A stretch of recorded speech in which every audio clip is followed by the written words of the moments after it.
Some shocking news from the world of science, where scientists have made a damning revelation. The length of days on Earth are changing gradually. Why? Well, the 8.8 magnitude earthquake that struck Chile is said to have caused a change in the rotation of the Earth and the duration of days on the planet. Translation: scientists in the US have said the quake might have caused a reduction in the number of hours. What does that mean for us here?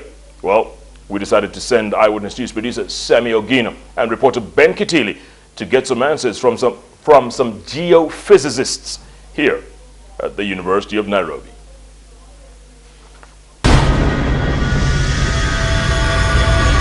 The movie 2012 is based on doomsday prophecy that suggests that the Earth's core will be weakened, causing earthquakes and flooding. It will eventually lead to the end of the Earth as it's known today, and that this will happen in the year 2012. While this was entirely a science fiction movie, scientists are pointing to certain trends and are concerned.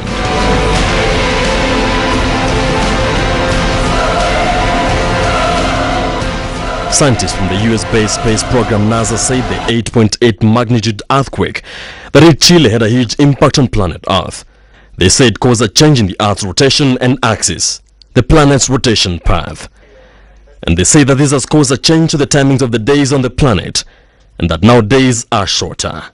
The Chile earthquake is ranked the 7th deadliest quake to rock planet Earth, currently with a death toll of nearly 900 people, the worst quake being a 9.0 magnitude on the Richter scale that hit Sumatra in 2004.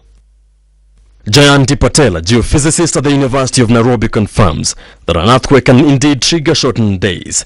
This he attributes to forces involved in the Earth's revolution and rotation.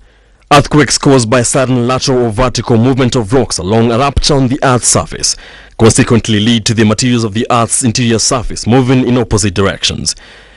The liquid core of the Earth or magma's movement in any definite direction creates momentum in the Earth's core, triggering seismic movement. This affects the rate of the Earth's rotation, causing changes in the length of days. The angular momentum of the Earth. And the Earth has two forces. One is angular momentum, which controls the day-night effects. The other is we call the forward momentum, which takes the Earth around the sun, so that it can also affect the annual period around the sun as well, if the angular momentum is disturbed by the seismic energy. So it can happen. The geophysicist, however, says the change in time is very minimal to be felt by anyone and will reduce with time. It does not affect immediately because the movement can be a fractional change, not a substantial change which you're going to observe immediately. No, it will be a very small change to start with. Geography states the surface of the Earth is in continuous slow motion. The Earth's interior is also said to be either heating up so fast or the rocks in the mantle are cooling. With rates of earthquakes on the increase, Patel says there is a cause for alarm as the plate tectonic movements continue to rise. Earthquakes are definitely happening because of the structures. Interior structure is changing all the time. We should be prepared for the seismic disaster.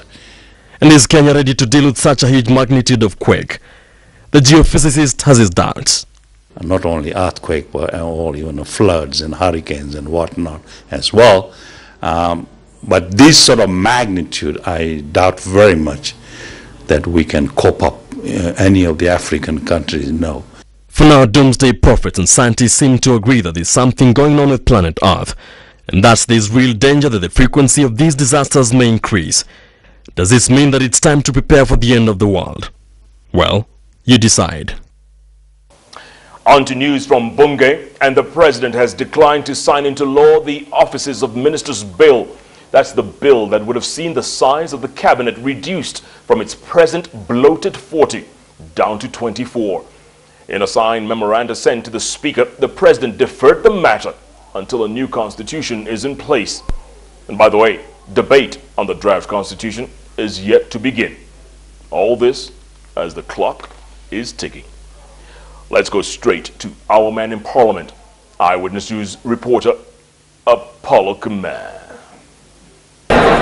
Turkana North MP Ekwe Ethuro's bill that sought to reduce the size of the coalition cabinet by half faced a major setback on Thursday afternoon after President Mwai Kibaki declined to sign the bill into law until a new constitution is in place. The bill that was passed by Parliament on the 9th of December last year sought to have members of Parliament be appointed to the cabinet, contrary to the proposed constitution, which is yet to be debated in Parliament, and states that cabinet ministers should be elected outside Parliament. Ekwe Ethuro's bill also sought to have cabinet ministers be degree holders and persons of higher integrity. That remains a pipe dream for now, given the high chances of Parliament giving Kenyans a new constitution. Given Parliament's tight calendar, especially with debate on the new constitution expected to kick soon, Speaker of the National Assembly Kenneth Marende ruled that MPs have to consider the bill before Thursday next week. According to the standing orders, Parliament has to debate the presidential memoranda in 21 days, a tricky position, given that the proposed constitution has to be debated in 31 days. There's a long queue here every morning. But nothing asked MPs like the Ministry of Education recent directive to make it mandatory for students sitting for KCSE and KCPE national exams to have birth certificates, something that has seen long queues at Sharia House. Ordinary wananchis who are seeking birth certificates, and some are even sleeping outside there because of some rule which has been passed in this ministry, which nobody can explain, that people must have these certificates before their children are registered in schools. People are suffering. Could they consider these birth certificates to be issued where they are required? In this case, I'm referring to secondary schools and primary schools where you need them. Education Assistant Minister Patrick Olwene was ordered to respond on the matter on Tuesday. Name the chemicals used in Lake Naivasha. But the day could not end without Kenya's latest environmental dilemma that has seen aquatic life destroyed in Lake Naivasha. Naivasha MP John Mutudho sought a ministerial statement from the Minister of Environment, John Mishuki, seeking to know what action the government will take on flower farms that emitted toxic chemicals into Lake Naivasha. The outcome of investigations on allegations appearing in the media that one farm did pour directly into the lake 1,800 liters of unspecified toxin. Mutudho also sought to know when the mess in the lake will be cleared and who will bear responsibility over the mess. Apol Kamau, Eyewitness News, Parliament.